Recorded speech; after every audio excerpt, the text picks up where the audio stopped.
पंजाब में कुछ गायकों की ओर से जिस तरीके से महिलाओं के खिलाफ आपत्तिजनक लिरिक्स जो हैं अपने गानों में यूज किए गए थे, उसको लेकर अब राज्य महिला जो आयोग है उसकी और से जो है इन गायकों को, चाहे वो हनी सिंह हो या करण औजला, इनको नोटिस सर्व किए गए थे और जवाबदेही जो है वो तलब की गई थी। मेरे साथ बात करने के लिए इस समय पंजाब राज्य महिला आयोग की चेयरपर्सन मौजूद है। मैम, आपने क्या नोटिस सर्व किया और आपने क्या खुद मॉनिटर किए थे ये गाने और क्या कुछ आपत्तिजनक आपको तमाम चीज? देखिए, मैंने नहीं सुना था। जब मैंने देखा कि कुछ लोग ऑब्जेक्शन कर रहे हैं, कोई एनजीओस वगैरह ने कोई डाला हुआ था, तब उसके बाद में मैंने गाना का लिरिक्स सुने और जो मुझे बहुत ही ऑब्जेक्शनेबल लगे थे, उसके बाद में हमने सिंगर्स को नोटिस भेजा था इस बात के लिए। मैंने सिंगर्स को नहीं, इनको बीआईओ को भेजा था नोटिस कि आप इनके साथ कॉन्टैक्ट कीजिए। और उसके बाद में मेरी पर्सनल बात भी हुई है, हनी सिंह से भी बात हुई है और औजला से भी बात हुई है। एंड आई टोल्ड देम कि ऐसे अगर आप गाने बनाते हैं तो इम्पैक्ट कितना गलत जाता है हमारी सोसाइटी में। So they both felt bad about it. मैंने उनको ये भी बताया कि आप मेरे पास आइए, बात करेंगे। तो उन्होंने बोला कि मैडम इस टाइम हम कहीं नहीं हैं, कंट्री में नहीं हैं, बाहर हैं, हमारा एक प्रोजेक्ट चल रहे हैं, उसको ख़त्म हो जाने दीजिए, जल्दी हम आपसे मिलेंगे ज़रूर आके। तो जब आएंगे मिलेंगे हम बात करते हैं। लेकिन जब इंसान एक बार कह ही देता है कि I am feeling very bad about it, तो उस चीज़ को मानना भी चाहिए। लेकिन मेरा सबसे बड़ी बात यह है कि जो साइबर लॉज हैं यही स्ट्रांग होने चाहिए।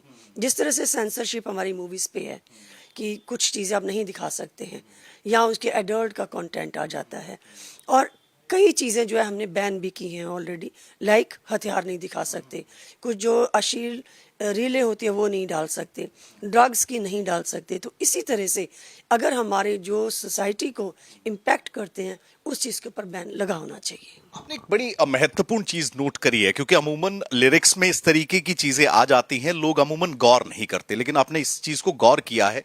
अब आगे के लिए क्या आप, चाहे वो साइबर पुलिसिंग हो, चाहे सरकार की पॉलिसी मेकिंग हो, कोई ऐसा कानून आप बनाने जा रहे हैं कि जो गाने इस तरीके के अश्लील हैं या आपत्तिजनक जिनमें लिरिक्स हैं उनको हटाया जाए? नहीं, देखिए, ये बिल्कुल होना चाहिए, ये होना चाहिए।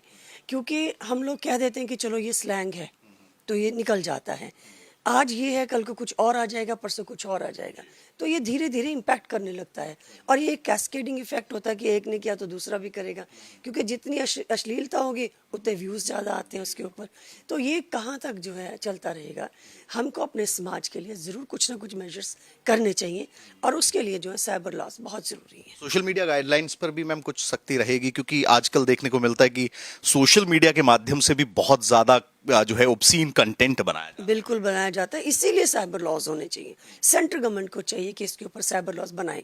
ठीक है, अगर ये तो है नहीं है कि अगर हम कहते हैं कि स्टेट लॉज बन जाए तो इसका मतलब ये तो होता नहीं कि पंजाब में तो इम्पैक्ट पड़ रहा है लेकिन दिल्ली में नहीं पड़ रहा या यूपी में नहीं पड़ रहा है। तो ये तो सारा ही है, समाज ही है। तो सेंटर को इस चीज़ के लिए ज़रूर लॉज बनाने चाहिए।